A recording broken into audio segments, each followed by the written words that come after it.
Imagine having perfectly designed worksheets, stunning presentations, and engaging classroom posters ready in minutes without any design experience needed. What if the key to unlocking hours of free time every week was already at your fingertips just waiting to be discovered? I know the time crunch is real. Lesson planning, classroom setup, parent communication, there's always something to do. That's why Canva's template library has become my secret weapon. I'll show you exactly how to search, edit, and save templates, and I'll even walk you through a real example I built for my classroom, a morning meeting slide that I turned into a whole matching set in minutes.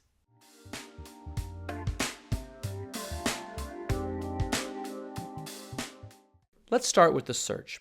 When I first made my morning meeting slides, I could have started with a blank canvas. However, Canva already has thousands of templates. All I had to do was go into templates and in the search bar, type in morning meeting.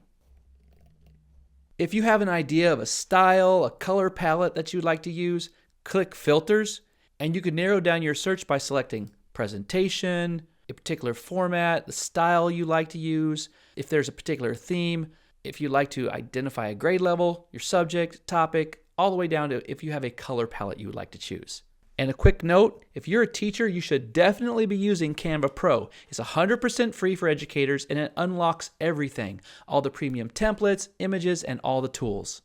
Here's a real quick tour of the rabbit hole that I went down looking for a template that fit my needs. So I liked the organization of this first one, so I clicked on that, but then I thought, maybe I like a little bit more color to it than just what it's giving to me. I did like the organization of the slides, and I also like that this had multiple pages so that I could mix and match or take different elements from one page and add it to another page. So I clicked more like this. I looked down here for more like this, and I really wanted more color. So I saw, oh, this one's got some color, so I clicked that one here. And then I thought, nah, this is a little bit too, I don't know, just wasn't really my style. So I looked down for more like this one, and then I came across this one. Something about the way the lettering is, it kind of spoke to me. I liked the tabs on the sides. It has multiple pages, and I was looking through the multiple pages, and I thought, wait a minute, there's a page that I could get behind. It's got 4 boxes, and I know I wanted 4 sections for my morning meeting. I wanted a box for a greeting, a box for a share, a box for an activity, and one for a would you rather question. So I said, I'm going to do this one. So let's hit customize this template. And now I thought, oh great, I'm going to be able to type all these letters and they'll be popping up exactly how I want to, but they are not a font. They're an image.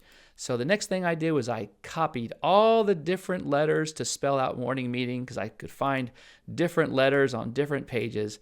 So this was my base page. On page 5 was the page I kept coming back to. So I copied all the letters from the different slides, found MORNING meeting all throughout the other slides, copied them onto slide 5, added some headings to the boxes, added my own text, and here is the final version of my morning meeting slide. I have an area for the date. I have it organized into 4 different parts, a greeting, a share, the activity, and a would you rather question. All I have to do is drop in my content to each of these individual boxes and add a new page for the following day, and I'm good to go. And if you want to take this even further, I've uploaded my morning meeting content into Sheets, and then I used Canva's bulk create tool to generate 20 slides in seconds for the entire month of November. I have a full video on that process, and I'll link it below. But here's the thumbnail if you want to look for it on my channel. So I have my morning meeting slide, and I want to create a morning message slide. I always show the morning message when the students first come into the classroom, and then I switch it to the morning meeting. And I want it to have the same look and the feel.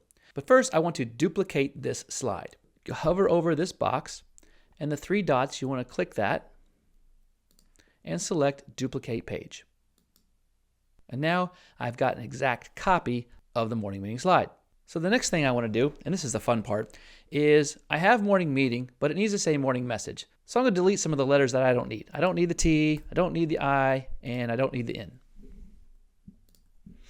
I'll move this over here. Now I need 2 S's and an A. So I'm going to go back to the original file that I pulled this template from. And I'm going to look for an A. There's an A right there. I'm going to copy that, take it back over here and paste it.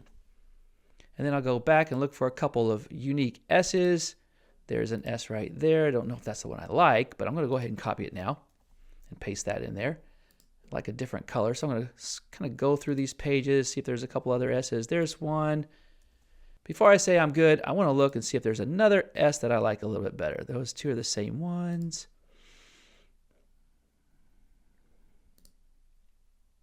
Oh, I like that S right there. I'll grab that one. So now I've got matching content, and I'm going to size them up so they're all nice and fit in here.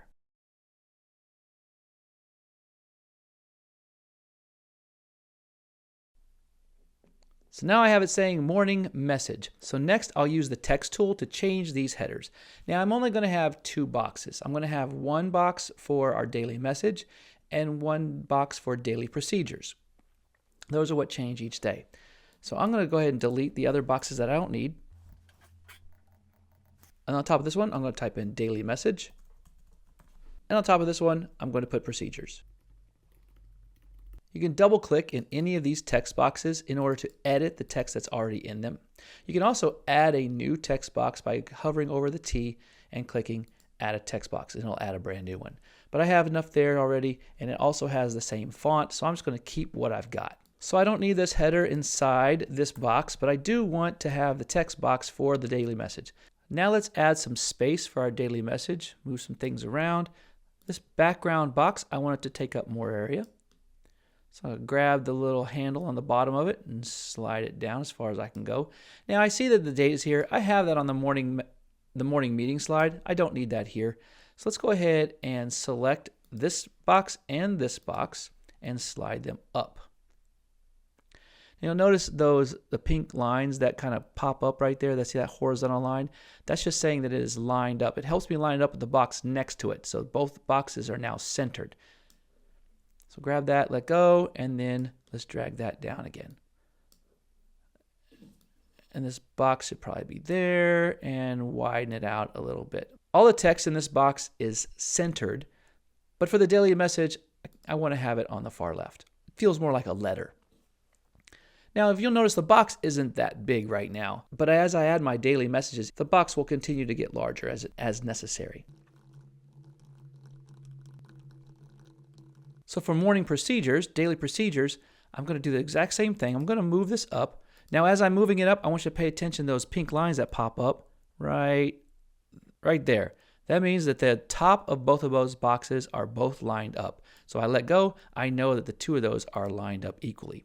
And now I'm going to grab the bottom. You'll see the pink lines pop up again as I get closer to the bottom right there. They are both at the same distance from the bottom now. So it looks as though this box is a little bit further to the right than I would like it. It's not centered here. So what you can do is you can select all of this and go to position and click arrange and align. Now I'm going to align it on the center, and you'll watch those boxes. See how it moved slightly?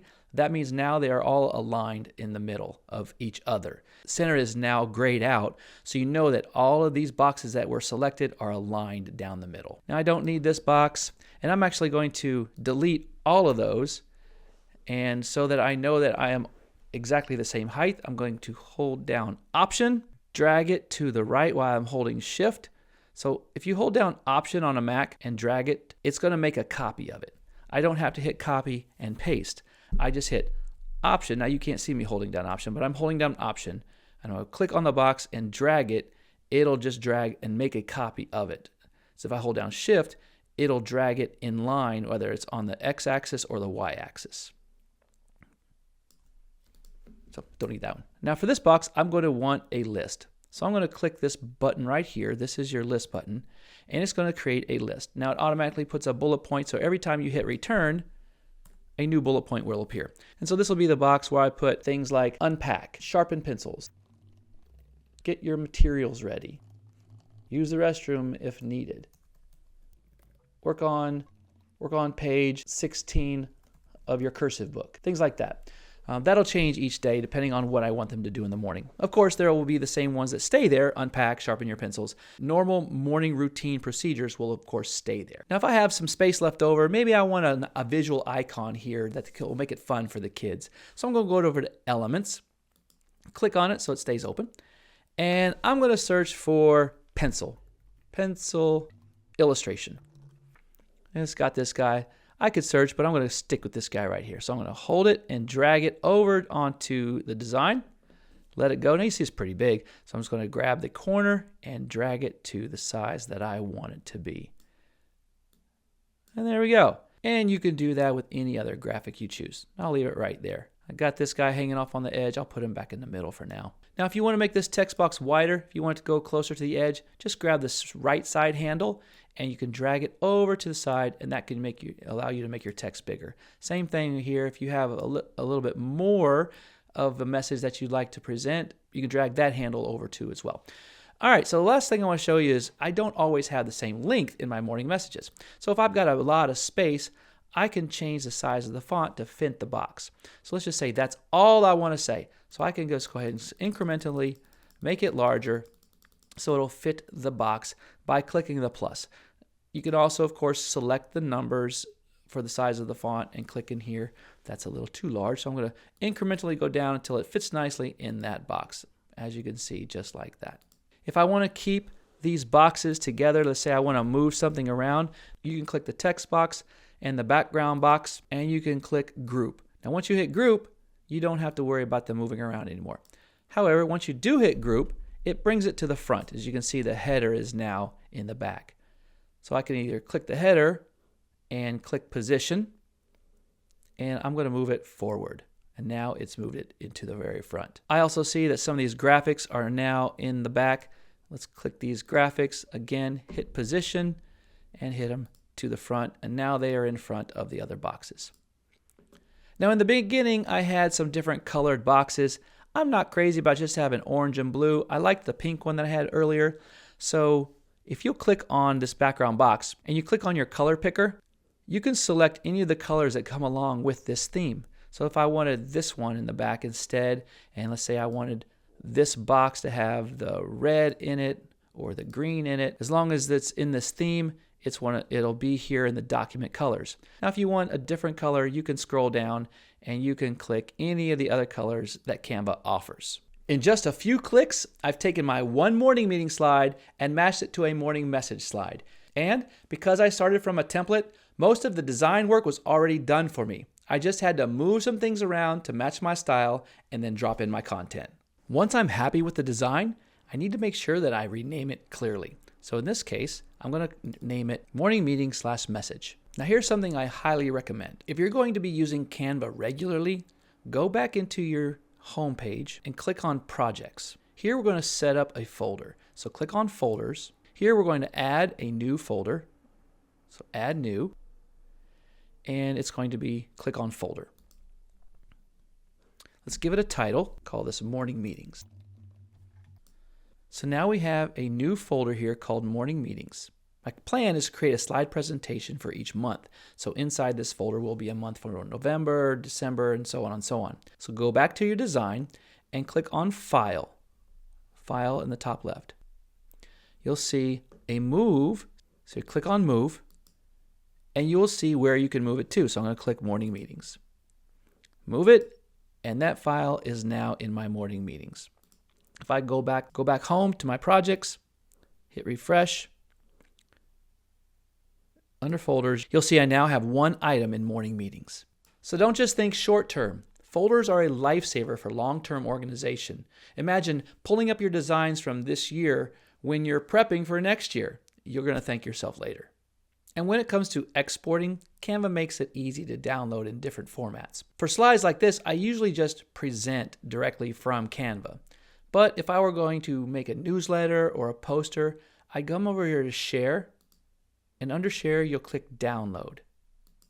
When you download, you'll have an option to select several different file types. If you're going to print it, PDF print is probably the best format for that. If you're going to share it with a colleague, JPEGs are probably the best choice for that one. All right, so a quick recap. Search your templates. Find a pre-made template that fits your need.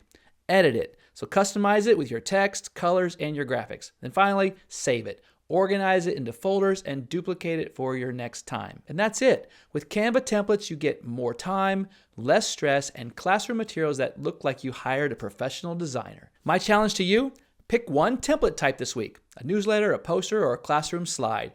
and try it. I promise you'll feel the difference immediately. And I'd love to hear from you. Drop your own Canva tips or experiences down in the comments.